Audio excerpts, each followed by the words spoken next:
I never imagined a day would come when my daughter's laughter would become the price for someone's insanity. That evening still burns in my memory, like a wound that refuses to heal. I'd just gotten home from work, the neighborhood unusually quiet, the kind of silence that warns you before a storm. As I pulled into my driveway, I froze. My little girl, Laura, was sitting on the concrete, crying, her small hands covering her face, her golden hair gone, scattered across the ground like fallen sunlight. I rushed to her, my heart pounding. "Laura, baby, what happened?" Her voice trembled. "Miss Karen said you told her to cut my hair." My mind went blank. "What? Who told you that?" She pointed toward Karen's house, the self-proclaimed queen of our HOA, the woman who thought every mailbox, every flower, and every person in the neighborhood needed her permission to exist. But this time she'd gone too far. Let's rewind to a week earlier. It was a calm Friday afternoon. I was relaxing on my porch, sipping coffee, finally feeling some peace, until a rock slammed into my front door. Then another. I walked out, and there he was, Karen's son, Alex, standing in my yard throwing stones like it was batting practice. "Hey, what are you doing?" I shouted. The kid froze, then aimed again and hit my brand new car. "That's enough," I barked, storming toward him. "If you ever do that again, your mom will pay for the damage." He dropped the rock and ran. I sighed, thinking that was the end of it. But that moment of leniency was the biggest mistake of my life. The next evening, I heard pounding on my door. Not knocking, pounding. I opened it, and there she was, Karen, standing like she owned the street, robe flapping, sunglasses on, and anger in full bloom. "Why did you hit my son?" she yelled before I could even speak. "Excuse me?" I said, completely thrown off. "I didn't touch him," she snapped back. "He came home with bruises." "You think you can hit a child and get away with it?" My neighbor Greg, who had seen the whole thing, came over. "Karen, I was there," he said. "Your kid was throwing rocks. He didn't touch him." Instead of listening, she turned her rage on him. "Mind your business, Greg," she hissed. Then she looked at me, her lips curling into a smile. "You'll regret yelling at my boy." With that, she stormed off, heels clacking against the pavement like a warning shot. I didn't know what she meant, but something about the way she said it gave me chills. The next week, Lara was invited to Greg's house for a play date with his daughter. She was so excited, dressed her dolls, packed her tiny pink purse, and kissed me before I left for work. Everything was fine until I got home that evening and saw her sitting outside. Crying, bawled, broken, I held her close, trembling. "Who did this to you?" I asked. Her sobs cracked my soul. "Miss Karen did it," she whispered. "She said you told her to." That was it. My patience snapped. I took her inside, calmed her down, and went straight to Greg's door. He looked shocked when he opened it. "She came here earlier," he said. "Said there was an emergency, that you needed Lara right away." "I didn't think—" "You let her take my daughter." I barked. Greg's face went pale. "I'm so sorry, man. I thought she was helping." But I wasn't listening anymore. My blood was boiling. I marched toward Karen's house, every step heavier than the last. She opened the door with that smug smirk I'll never forget. "Oh, it's you," she said mockingly. I glared at her. "You shaved my daughter's head?" She didn't even flinch. "Maybe next time you'll think twice before yelling at my son." My vision blurred. My jaw clenched so tight I could hear my teeth grind. But instead of yelling, I pulled out my phone and dialed 911. Police arrived within minutes, lights flashing, sirens echoing through the quiet cul-de-sac. Karen tried to act innocent, putting on her neighborly voice. "Officer, he's harassing me. He's been threatening my family." But the moment I showed them my daughter, trembling, bald, and terrified, their expressions hardened. "Ma'am, we need to talk," one officer said firmly. Karen's mask slipped instantly. "This is ridiculous." "That little brat had lice," she yelled. The officer cut her off. "That's not your decision to make." Within minutes, Karen was in handcuffs, still shouting as neighbors peeked out from their porches. Greg stood beside me, shaking his head in disbelief. "I can't believe she'd go that far," he said. I nodded silently, holding Lara close. The following week, the story spread through the HOA like wildfire. Some people defended her. Others wanted her gone. But everything changed the moment I handed over my porch camera footage. It showed everything: her son throwing rocks, me yelling but never touching him, and Karen herself threatening me later. The video became my shield, my proof. The district attorney didn't take long to file charges: child battery, emotional abuse, and harassment. At the trial, Karen showed up looking like she was walking into a fashion show. Confident, smug, and absolutely certain she'd win. Her lawyer tried to spin it. My client acted as a concerned citizen. She only intervened for the child's well-being. The judge stared at him coldly. You call forcibly shaving a child's head an act of concern? Then I played the footage, and the courtroom went silent. You could hear Lara's cries echoing, the sound of the clippers buzzing, Karen's mocking laughter in the background. Even the jury looked sick. Karen's face drained of color. Her lawyer's voice cracked. The judge slammed the gavel. You are guilty of child battery and emotional abuse. Karen's jaw dropped. He yelled at my son, she shouted. And you traumatized an innocent child, the judge said sharply. 3 years in prison, a $5,000 fine, and $50,000 in civil damages. The courtroom gasped. I didn't feel joy, just relief. As the officers cuffed her, the same neighbors who once feared her watched in stunned silence. Greg patted my shoulder. Justice finally came, man. I nodded, my eyes on Lara, who was smiling for the first time in days. Months passed. Her hair started to grow back, soft, golden, and full of life again. The HOA held an emergency meeting and voted to remove Karen from the board. Her house was repossessed soon after. The woman who once terrorized the neighborhood was gone for good. One evening, as I pushed Lara on the swing at the park, she looked up and asked, Daddy, is the bad lady gone forever? I smiled. Yes, sweetheart. Bad people always lose in the end. She giggled, her hair swaying in the breeze, a symbol that peace had finally returned. And as I looked at the sunset behind our quiet street, I whispered to myself, Karen, you cut my daughter's hair, but you lost everything that truly mattered. By sunrise, a thick envelope lay on Karen's porch, stamped with the HOA's official seal, but for once it wasn't from her. It was addressed to her. When she tore it open, her coffee went cold in her hand.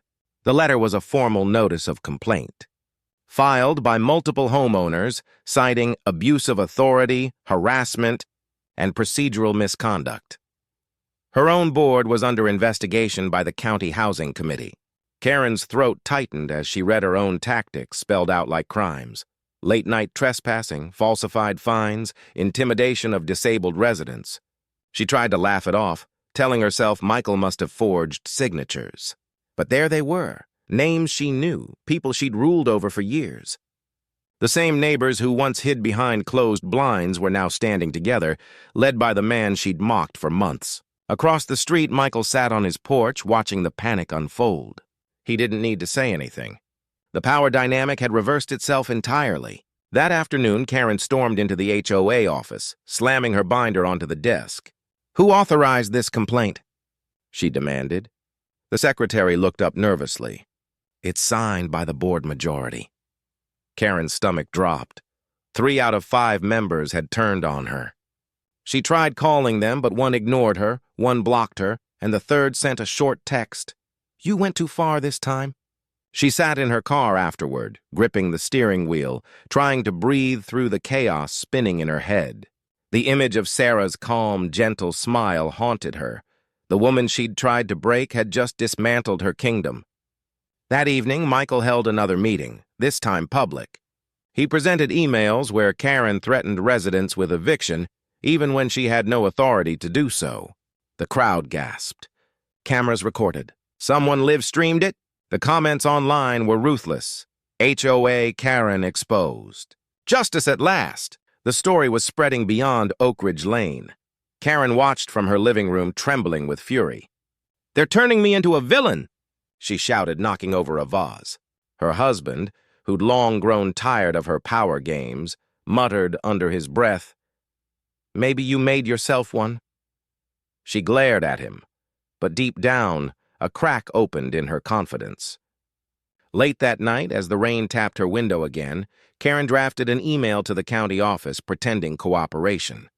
"I'm happy to clarify any misunderstandings," she typed, forcing a smile she didn't feel. But as she hit send, she realized the nightmare had only begun. Across the street, Michael quietly uploaded one final video, the one showing Karen ripping up Sarah's doctor-approved accessibility permit. Within hours, the clip went viral. HOA Karen had officially become the internet's latest villain, and no rule book could save her from what was coming next. By the time the county officials arrived, Oak Ridge Lane felt like a stage set for Karen's downfall. 2 black sedans parked neatly by the HOA office, and 3 investigators stepped out with clipboards in hand, their badges catching the morning light. Neighbors peeked through their blinds, whispering like it was a reality show unfolding live. Karen stood by the entrance in her best suit, lips painted sharp red, trying to mask the tremor in her hands. She greeted them with a forced smile, pretending everything was under control. "Of course, I'm happy to cooperate," she said, her voice steady but her eyes darting. The lead investigator, a woman named Thompson, didn't buy the act. "Mrs. Wilmore, we've received multiple statements regarding HOA fund discrepancies and harassment of disabled residents. We'll need to see your financial records and internal communications." Karen laughed, a little too loud. "Harassment? Oh, please, people here exaggerate everything."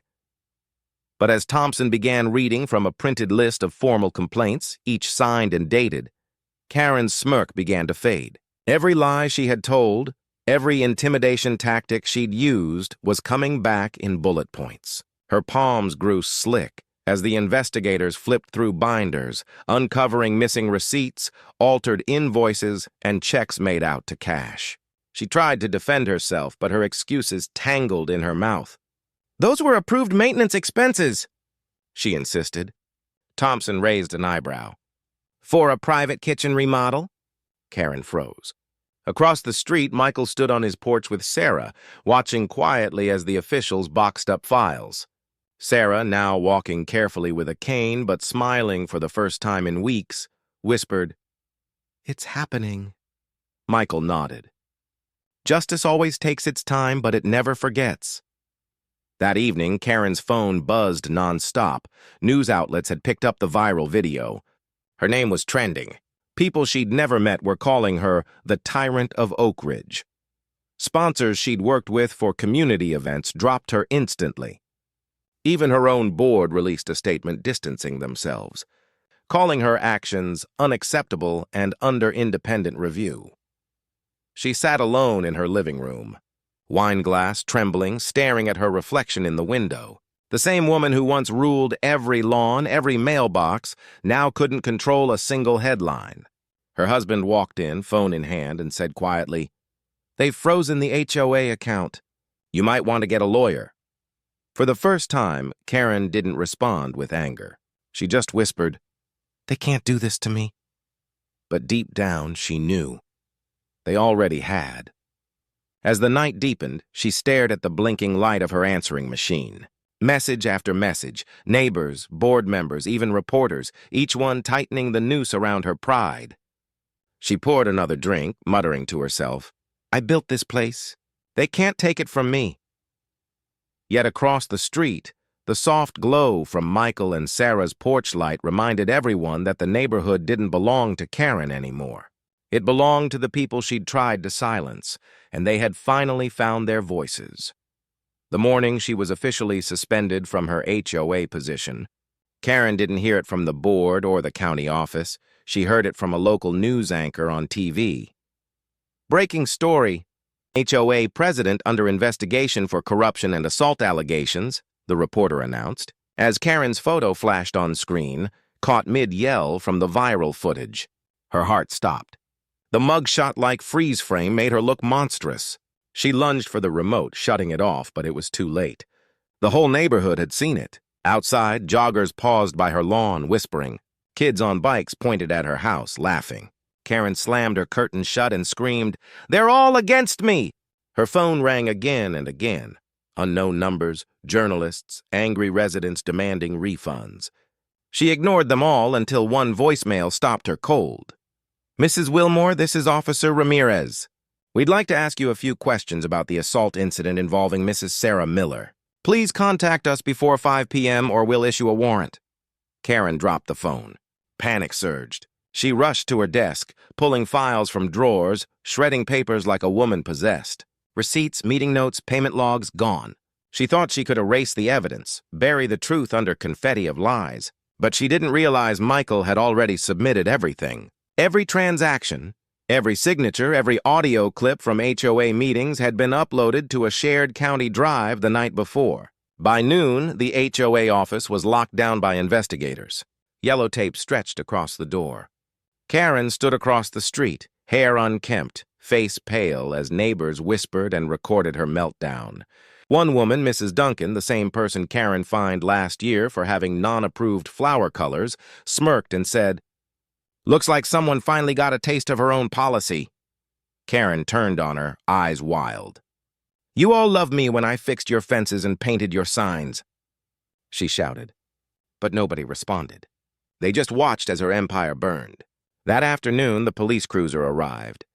The officers approached calmly, explaining the situation, but to Karen, their every word felt like betrayal. "You can't arrest me! I'm the HOA president!" she screamed, as if the title still meant power. Officer Ramirez sighed. "Not anymore, ma'am." When the cuffs clicked, Karen's scream echoed down Oak Ridge Lane like a siren of defeat. From his porch, Michael watched silently, holding Sarah's hand. She leaned against him, tears of relief glistening in her eyes. "She made us feel powerless," Sarah whispered. "Now look," Michael nodded. No one's untouchable when truth steps in. As the police car drove off, neighbors stepped out for the first time in months, talking, laughing, helping each other again. The fear that once gripped their community had vanished with Karen's departure. But Michael knew it wasn't over yet. He had promised his wife justice, and full justice meant exposing every hidden transaction Karen had used to enrich herself. He looked at the box of documents in his hand, labeled Evidence Wilmore Case, and smiled grimly. The storm had broken, but the reckoning had just begun. When the dust settled and Karen's arrest became the talk of the town, the real work began behind closed doors. Michael sat at his dining table surrounded by boxes of files, every document meticulously labeled, every paper carrying the weight of corruption. The local news wanted interviews, lawyers wanted statements, but he ignored them all. His only focus was ensuring no one could twist the story or minimize what Karen had done to his wife and their community. Across from him, Sarah sat quietly, her cane leaning against the chair, reviewing a stack of HOA receipts with her sharp lawyer's mind. She still winced when she moved too fast, the bruises fading but not forgotten. "Look at this one," she said, sliding a paper toward him. She charged the HOA for a community landscaping project, but the contractor listed is her brother's company, and the address? It's her backyard. Michael exhaled slowly. That's the smoking gun. Over the next few days, he worked with the county's legal department to compile a case so airtight that even Karen's high-priced attorney couldn't breathe through it. Witnesses came forward one by one, the timid elderly couple she'd bullied into repainting their fence 3 times. The single mother she threatened with eviction for missing a payment by a day. Even a former board member who confessed to signing documents under duress. The walls around Karen's empire crumbled faster than anyone expected. Meanwhile, she sat in county jail, still trying to maintain her delusion of control. Her cellmates called her Madam President, mocking her clipped speech and obsession with order. She wrote furious letters to the board demanding reinstatement, all of which went unanswered. When she finally got a visitor, it wasn't her husband. He'd filed for divorce. It was a young prosecutor named Jameson. Calm, confident, and armed with evidence, he placed a folder on the table and said, "Mrs. Wilmore, we have everything we need to convict you. But if you cooperate, we might consider reducing your sentence." She scoffed. "You think I'll beg for mercy?" Jameson smiled thinly. "No, I think you'll realize mercy's already gone." Outside, Michael's phone buzzed. The county had approved the case for trial. He looked over at Sarah, who was making tea, the morning sun painting her face in gold. "It's happening," he said quietly. She nodded. "Let the truth speak for itself." By evening, the neighborhood gathered in small groups, The same people who once whispered in fear now speaking openly. They planned community events, discussed transparency, even suggested renaming the HOA. For the first time, Oak Ridge Lane felt alive. And though Michael didn't crave revenge, he couldn't deny the satisfaction of seeing the community stand tall again. Karen had tried to control every blade of grass, every voice, every decision, but in the end, it was her greed and cruelty that exposed her. As he sealed the last evidence folder, Michael whispered, "For every voice she silenced, this one's for you, Sarah." She smiled faintly, resting her hand on his. Outside, thunder rumbled in the distance, not of fear this time, but of justice echoing through the streets of Oak Ridge. She leaned against him, tears of relief glistening in her eyes. "She made us feel powerless," Sarah whispered. "Now look," Michael nodded. "No one's untouchable when truth steps in." As the police car drove off, neighbors stepped out for the first time in months, talking, laughing, helping each other again. The fear that once gripped their community had vanished with Karen's departure. But Michael knew it wasn't over yet. He had promised his wife justice, and full justice meant exposing every hidden transaction Karen had used to enrich herself. He looked at the box of documents in his hand, labeled Evidence Wilmore Case, and smiled grimly. The storm had broken, but the reckoning had just begun. The courthouse was packed long before the hearing began. Reporters lined the steps, cameras flashing as the once-feared HOA queen, Karen Wilmore, was escorted inside wearing an orange jumpsuit instead of her signature blazer. The woman who once fined people for chipped paint now had shackles around her wrists, and the irony wasn't lost on anyone. Inside, Michael and Sarah sat side by side in the front row, their hands intertwined, waiting for the trial to begin. When Karen entered, she scanned the courtroom, her eyes briefly locking onto Sarah's. For the first time, she looked small, powerless, like the mask she'd worn all those years had finally cracked. The prosecutor, Jameson, began with precision. "Your Honor, this case isn't just about money. It's about power, how one woman abused it to intimidate, steal, and destroy lives under the pretense of community service." He laid out the evidence. The falsified receipts, the personal bank transfers, the recorded meetings where Karen threatened homeowners. Each piece hit harder than the last. Sarah's heart pounded as she watched her tormentor squirm under the weight of her own lies. When it was her turn to testify, the courtroom went silent. She walked carefully to the stand, her cane tapping against the tile like a steady drumbeat of courage. "Mrs. Wilmore called me a cripple," Sarah said softly, "and took my crutches away during a meeting just because I asked where the HOA money was going." That wasn't leadership. That was cruelty. Gasps rippled through the audience. Karen's attorney objected, but it didn't matter. The truth was too powerful to silence. Then came the footage, played for the jury. Karen ripping away Sarah's crutches, the shocked faces of the neighbors, the moment she shoved her to the floor. Even Karen couldn't look at it. Her face turned pale as the prosecutor asked, "Do you deny that's you?" She whispered, "No." The judge's gavel hit like thunder. By the end of the week, the jury returned with a unanimous verdict, guilty on all counts: fraud, embezzlement, assault, and harassment. The sentence was harsh but fair: 12 years in state prison and $80,000 in restitution to the community. As the verdict was read, Sarah felt tears roll down her cheeks, not of sadness but relief. The monster that haunted her nights was finally gone. Karen's last words before being taken away were barely a whisper. "You'll all regret this." But no one listened. Outside, the air felt lighter. Neighbors hugged, reporters cheered for statements, and Michael simply said, "Justice doesn't need revenge, it needs truth." As they walked down the courthouse steps, Sarah smiled through tears. "We did it." He looked at her and replied, "No, you did. You stood when everyone else stayed silent." The crowd clapped as they passed, not for spectacle, but for respect. Karen Wilmore had ruled Oak Ridge Lane with fear, but today, fear lost its throne. The week after Karen's sentencing, Oak Ridge Lane felt like a different world. The tension that had once hung heavy in the air was gone, replaced by a strange, healing quiet. Neighbors who hadn't spoken in months started greeting each other again. Kids rode their bikes down the street without fear of being yelled at for tire marks. For the first time, laughter echoed through the neighborhood that Karen once ruled with an iron fist. But for Michael and Sarah, peace didn't come instantly. The trial had ended, but the emotional weight of what they'd endured lingered. One morning, Sarah stood on the porch, watching the sunrise, her cane resting by the door.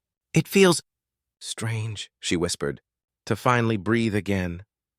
Michael joined her with a mug of coffee, the steam curling between them. "Freedom always feels strange after captivity," he said softly. That afternoon, a letter arrived, official county stationery, stamped and sealed. It was a formal apology from the HOA board for failing to protect its members, especially her. They offered Sarah the honorary position of community advisor to ensure no corruption would ever happen again. She smiled, shaking her head. "I don't need a title," she said. "I just need honesty." Still, she agreed to help when asked, determined to rebuild what Karen had poisoned. Meanwhile, the story of Oak Ridge Lane spread across the internet. News outlets dubbed it the fall of the HOA Queen. Talk shows debated it, podcasts analyzed it, and countless online users praised Sarah's courage. Messages poured in from people in similar situations, thanking her for inspiring them to stand up to their own local bullies. Every word reminded her that pain could become purpose. Yet not everyone moved on peacefully. Late one evening, Michael found a small package left on their porch. Inside was a cheap gold pin shaped like an HOA emblem and a note scrawled in uneven handwriting. "You took my crown, but I still have followers." No name, no signature, but the threat was clear. Michael reported it to the police, who assured him Karen had no way to contact anyone outside prison. Still, it unsettled him. Sarah looked at the pin, then tossed it in the trash. "Let her followers rot with her lies," she said. "We've already won." Over time, Oak Ridge transformed into a model community. Transparency meetings replaced secrecy, volunteers took over management, and Michael was elected as the new president by unanimous vote. Though he never wanted the title, everyone trusted him. On his first day in charge, he addressed the neighborhood with simple words. "This isn't about control. It's about care. We protect each other, not police each other." The applause that followed was genuine, not forced. As the sun dipped below the rooftops that evening, Sarah sat in her garden, feeling a peace she hadn't known in years. The scars still ached, but they were proof she'd survived. In the distance, a neighbor's radio played softly, the lyrics echoing like a closing chapter. "Justice always finds the ones who hide." And for the first time in a long while, Oak Ridge Lane slept without fear. The night began with the kind of silence that only comes before a storm, an eerie, waiting kind of silence that hung over Maplewood Lane like a curse. And in that stillness, Karen thought she had finally won. She stood outside the HOA office, her arms folded, chin lifted in that signature smug defiance she wore like perfume, watching the sheriff's car drive slowly past. She thought her calls, her connections, her relentless lies would buy her another escape. But this time, the sheriff didn't keep driving. His cruiser stopped right in front of her, the red and blue lights flashing across the white HOA building like judgment itself. The crowd began to gather. Neighbors who once hid behind curtains now stood openly, phones in hand, whispering and pointing. "Karen's done this time," someone muttered. Inside the sheriff's car, Deputy Lawson sat stone-faced, tired of paperwork, tired of excuses, tired of seeing this one woman tear the peace of an entire neighborhood apart. When he stepped out, his boots echoed against the concrete like gavel strikes in a courtroom. "Mrs. Waverly," he said flatly, "we've had enough complaints to fill a book thicker than the county code." Karen smirked, waving a folder full of papers like a sword. "Complaints? You mean my reports? Those are violations, officer. Violations these people keep ignoring." Her voice cracked, shrill under pressure, but she didn't notice it. The sheriff's calm stare never broke. "No, ma'am," he said slowly. "This time, The violations are yours." He read out the list: harassment, property damage, false reporting, even tampering with private security cameras. Karen's face twitched, but she quickly recovered. "You can't prove any of that," she hissed. "You're all in on it." "This is a setup." But the sheriff didn't argue. He just turned toward the growing crowd, the witnesses, the people she had wronged for months. "Anyone here want to give a statement?" Dozens of hands rose. The tension shattered like glass. Phones began recording. Voices spoke over one another, recounting every incident. The time she slashed a neighbor's tires, the morning she screamed at the disabled woman for using the community ramp, the day she threatened to fine a veteran for hanging the flag too close to the curb. Her empire of control collapsed in seconds. Karen tried to yell over them, her voice breaking, her hands trembling. "You're all liars, every one of you!" But the crowd wasn't backing down anymore. Even the HOA board president stepped forward, clutching documents of her own, bank records showing Karen's misuse of community funds, her secret inspection fines that she pocketed in cash. It was over, and deep down, she knew it. The sheriff held up his hand. "Mrs. Waverly, you're under arrest. You have the right to remain silent." The words hit her harder than any insult ever could. For a moment, she didn't move. The control. She had worshipped her whole life. The image of power she built through fear, all of it vanished under the flashing red light. As the cuffs clicked around her wrists, she looked up and saw her reflection in a neighbor's car window, disheveled, furious, small. The crowd erupted, not in cruelty, but in relief. A woman in a wheelchair who had once been Karen's favorite. Target rolled forward and said softly, "Justice took its time, but it came." Karen's eyes burned, but not from tears. She was still too proud for that. As the sheriff's car door closed and the sirens began to fade, she screamed, "You'll regret this! I built this neighborhood!" But her words were drowned in the sound of applause. The people of Maplewood Lane had finally found their voice, and for the first time in years, their street felt like a community again. The sheriff glanced in the rearview mirror at Karen, who sat trembling, eyes darting between anger and fear. "Funny thing about power," he said quietly, almost to himself. "It always ends the same way. When you forget it, belongs to the people." And with that, the car rolled away into the night, leaving behind a neighborhood reborn and a legend that would be whispered for years. How HOA Karen fell by the very rules she once used to control everyone else. They say the night is darkest before the dawn, but for Karen, dawn never came. It was replaced by the cold glare of fluorescent lights bouncing off the steel bars of a county cell. She sat there in disbelief, her once perfectly manicured hands trembling against the metal bench, her mind replaying every moment like a broken film reel. Just yesterday, she was the queen of Maplewood Lane, the woman who made homeowners bow, the enforcer of HOA perfection, the self-proclaimed guardian of property values and community standards. Now she was stripped of her clipboard, her authority, her power, and worst of all, her audience. The news had spread like wildfire.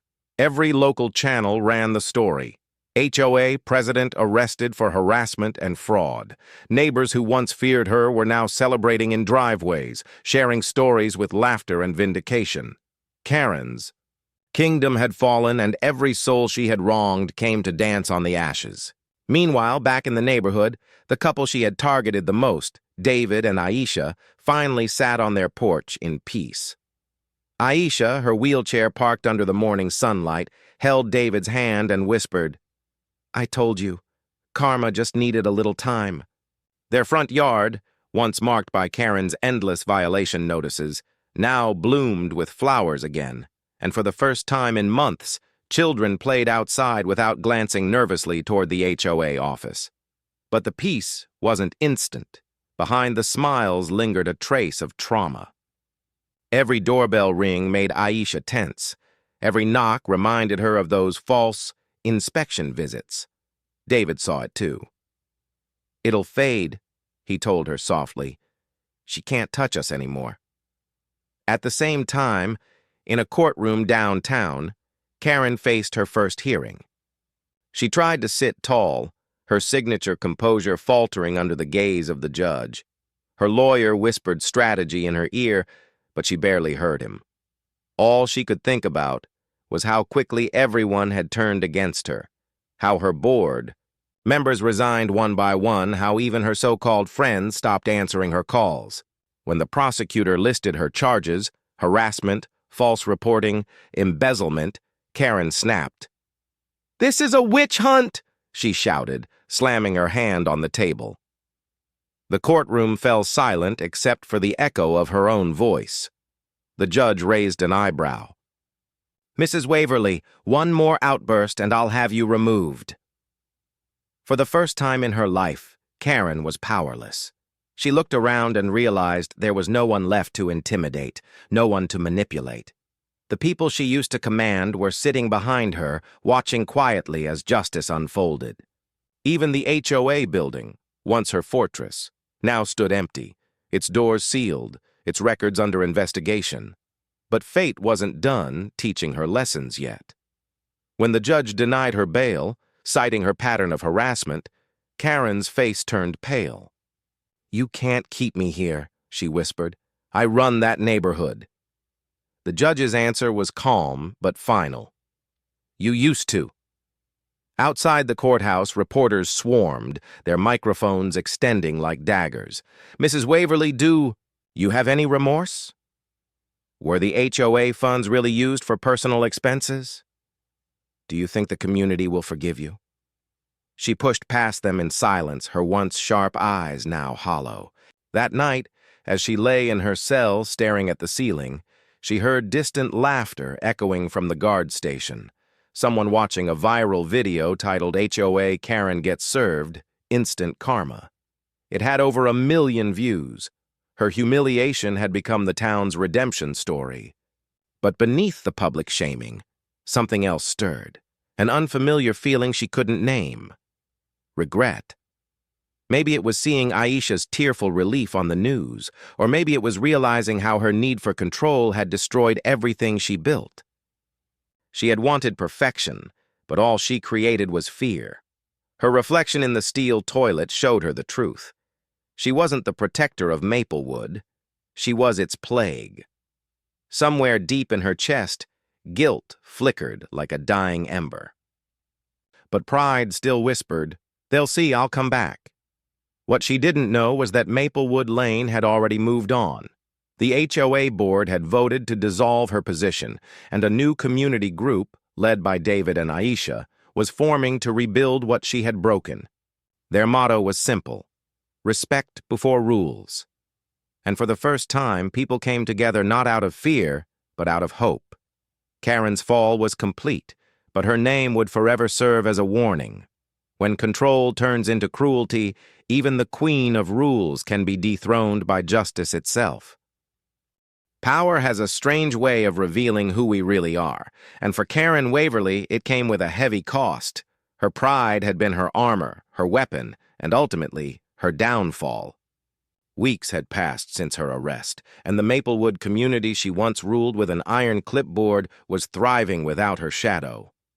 The lawns were greener, the streets filled with laughter, and the tension that once hung in the air like smog had cleared.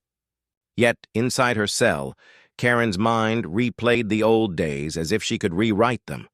How she strutted through the neighborhood in designer shoes, barking orders about mailbox heights and fence colors, how she believed fear equaled respect. But now, stripped of her title, she was just another inmate in an orange jumpsuit, one among many who thought they were untouchable. Her cellmate, a quiet woman named Janine, watched her with cautious amusement. "You were one of those HOA ladies, huh?" she asked one morning, sipping her coffee from a paper cup. Karen looked up sharply. "I enforced the law," she snapped. Janine smirked. "No, you enforced your ego." The words cut deeper than Karen admitted. Days bled into each other, routine checks, meal lines, the clang of metal doors. And with each passing day, her reflection grew harder to recognize. She had once feared wrinkles more than anything. Now she feared silence, because in silence she had to face herself. Outside, Maplewood's story was spreading across the state. The HOA that fought back. Local news turned it into a feature, painting David and Aisha as community heroes. They didn't want fame, only peace, but their story resonated with people everywhere who'd suffered under the tyranny of neighborhood power gone wrong. Aisha's calm words during an interview became a viral quote. "Power is meant to protect people, not punish them."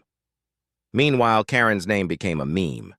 Her mugshot plastered online with captions like, "When HOA power trips go too far." But the laughter of strangers was nothing compared to the silence from her family. Her daughter Emma hadn't visited once.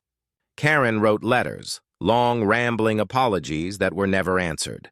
At night, she imagined her daughter scrolling past the articles, pretending not to recognize the face on the screen. Regret began to replace anger. She started to see the pattern, how she became the very thing she used to despise in others. Controlling, cruel, paranoid. She thought about David and Aisha often. She remembered the day she yelled at Aisha for placing a small garden near the sidewalk. "It violates Section 3.1, she had said back then, proud of her precision. But now she wondered, why did it matter? A garden, a flag, a ramp. None of it had ever threatened her, yet she treated it like rebellion. One night, unable to sleep, she whispered to herself, "I just wanted order." The truth hit her like a punch. She hadn't wanted order. She'd wanted attention, validation, fear disguised as respect. The next morning, during a mandatory therapy session, she finally spoke. "I ruined good people's lives," she admitted quietly. The counselor nodded but said nothing. For the first time, Karen didn't justify or argue. She just sat with the truth. That evening, she received a letter from the community board. It wasn't hate, it was closure.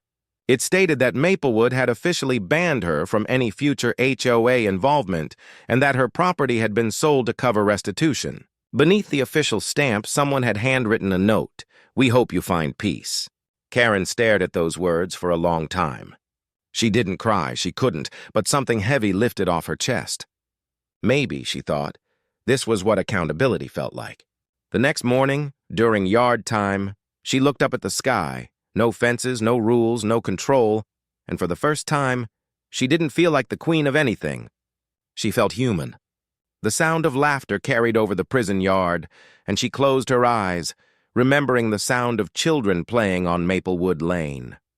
For years, she had silenced joy in the name of order.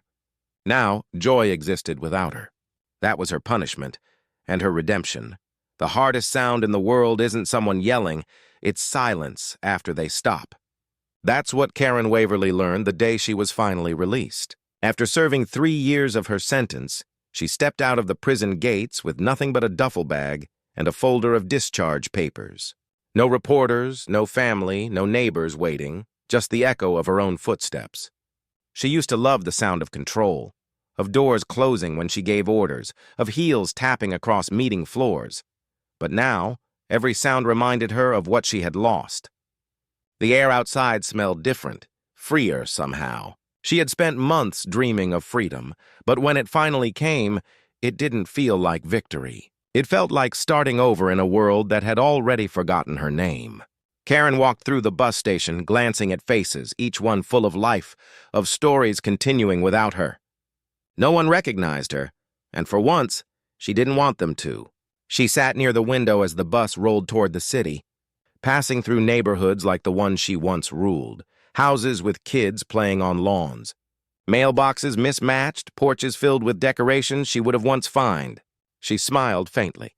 "Let them be messy," she whispered. Somewhere deep down, she meant it.